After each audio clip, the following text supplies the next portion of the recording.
हे प्यारे बच्चों, फिर से स्वागत है आपका मेरे YouTube चैनल पे।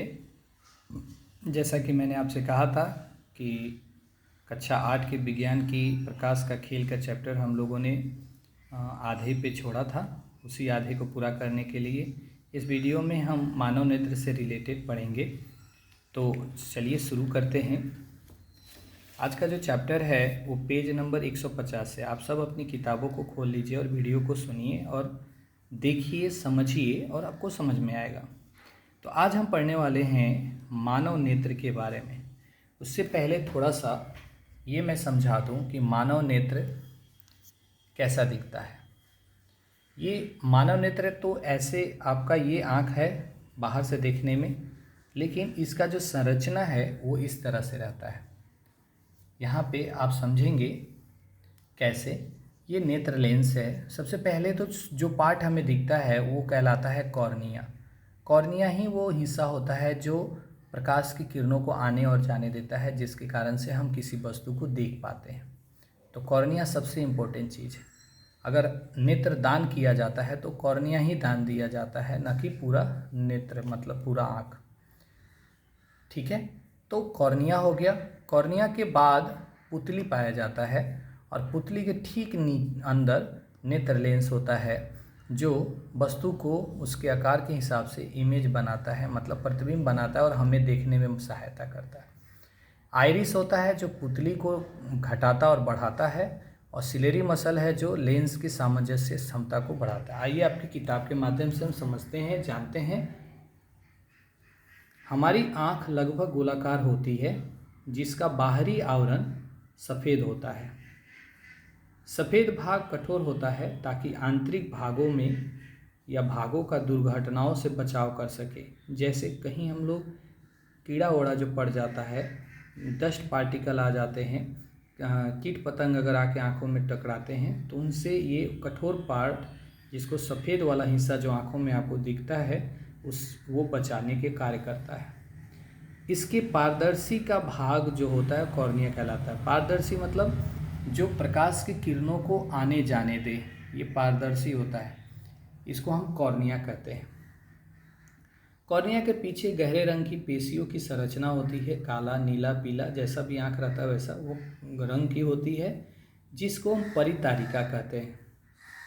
ये जो आप देख पा रहे हैं ये परितारिका वाला हिस्सा है, ये ऊपर वाला नहीं, उसके बाद का हिस्सा परितारिका कहलाता है। और परितारिका में एक छोटा सा द्वार होता है, जैसे यहाँ पे आप देख सकते हैं छोटा सा द्वार है। इस द्वार को हम पुतली कहते हैं।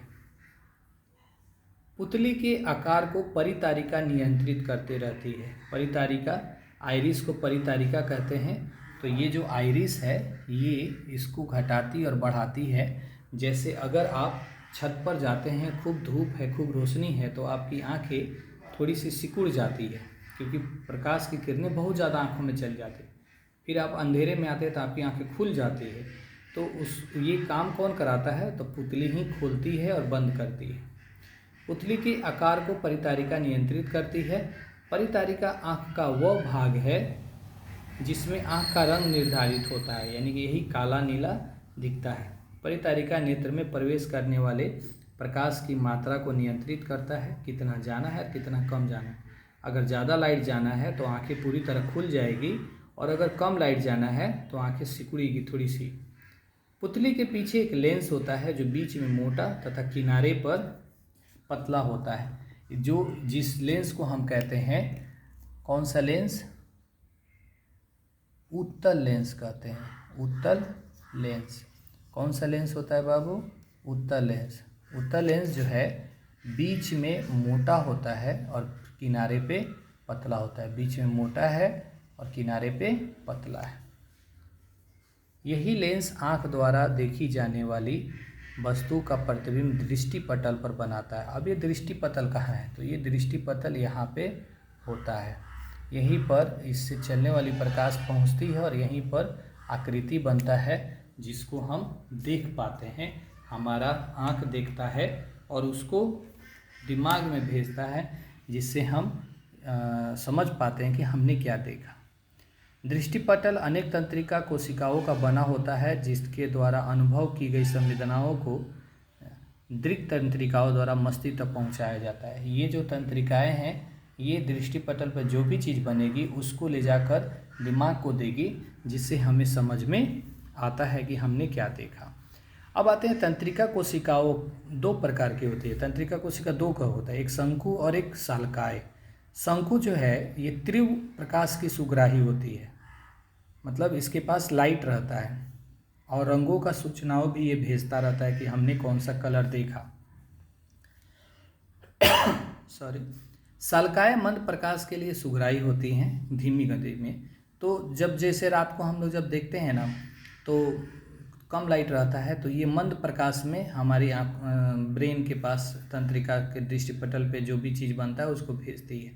और एक जगह ऐसा होता है जहाँ पे हमें कुछ नहीं दिखाई देता, हमें लगता है कि वो ब्लर हो गया, मतलब धुंधला हो गया, उसको अंध बिंदु पॉइंट कहते हैं। तो आपने देखा कि आँख इतनी कोमल है, उसका रख रखाव भी ज़रूरी है, और रख रखाव नहीं रखेंगे तो आँख ऐसा चीज़ है कि अगर वो नहीं रहे तो फिर दुनिया अंधेर है और फिर जीने का एक सहयोग नहीं दिखेगा, आपको लगेगा कि दुनिया में कुछ ना कुछ कमी है। तो सोचिए, अगर आप आँख का ख्याल नहीं रखेंगे, देखभाल नहीं करेंगे तो आपके लिए बहुत दिक्कत होगा। तो आँखों की उचित देखभाल आवश्यक है। आँख संबंधी कोई भी समस्या होने पर नेत्र रोग विशेषज्ञ के पास जाना चाहिए, जो उसका चेकअप अच्छा से करता है और अच्छा दवाई देता है। अपने आप से कुछ नहीं करना है, डॉक्टर जब भी देखेगा तभी आपको कुछ करना है। आँखों के लिए बहुत अधिक और बहुत कम प्रकाश हानिकारक होता है। एकदम कस के प्रकाश को आप देख रहे हैं, आजकल बच्चे मोबाइल देखते हैं, तो लाइट धीमा कर लीजिए, लाइट कम करके देखा करिए। और कम प्रकाश भी हानिकारक है। कम प्रकाश में बच्चे अगर पढ़ते हैं, कम प्रकाश में आप कहीं घूमते हैं या कहीं रह रहे हैं तो भी आँखों पर कष्ट पड़ता है और अधिक प्रकाश भी करता है। किसी शक्तिशाली प्रकाश स्रोत को कभी भी सीधा नहीं देखना चाहिए, नहीं हमें कम प्रकाश में पढ़ना भी चाहिए। पठन सामग्री को अपनी आंखों को बहुत समीप या बहुत दूर ले जाकर मत पढ़ें। पठन सामग्री एकदम पास, एकदम 24 सेंटीमीटर, जैसे यहाँ पे ला के नहीं पढ़ना है, दिखाई नहीं देगा। जैसे आप कैमरा को ही देखिए, जैसे एक फिक्स पोजीशन पर अगर मैं रख रहा हूँ तो मेरे हाथ की अच्छी पिक्चर बन रही है, लेकिन वही मैं ऐसे कर दूँ तो इसको कन्फ्यूजन हो जा रहा है। तो सेम यही चीज़ है आँखों में, है ना।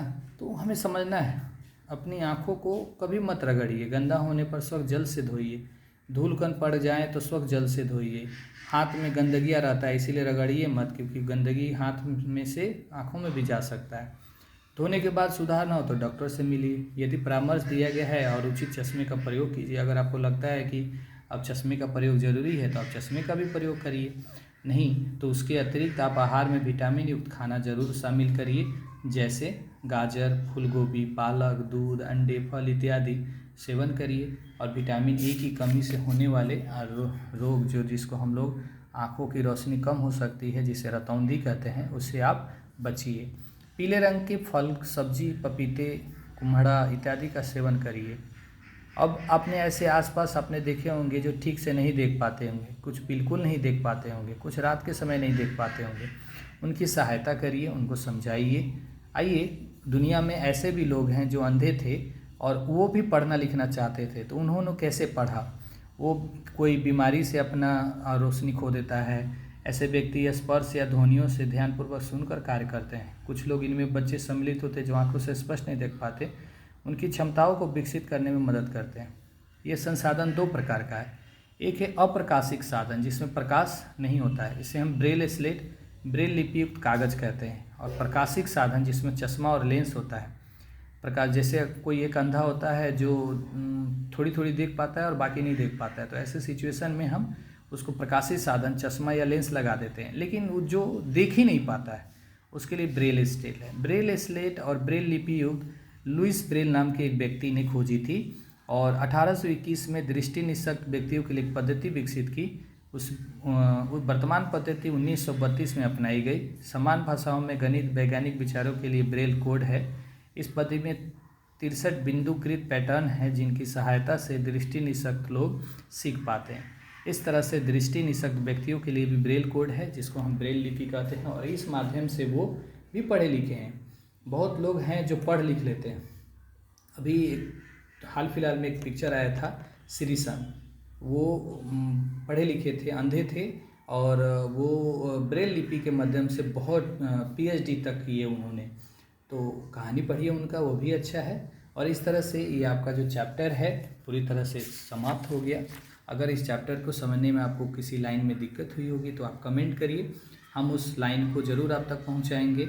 और कोशिश ज़रूर करिएगा कि जो आपने अभ्यास जो बनाते हैं, अभ्यास ज़रूर बनाने का कोशिश करेंगे। अभ्यास बनाइए और अपने स्कूल के अपने सर को दिखाइए और क्या आपने सीखा इस चीज़ को आप पढ़ सकते हैं। यहाँ पे पूरे चैप्टर का एक सारांश दिया हुआ है।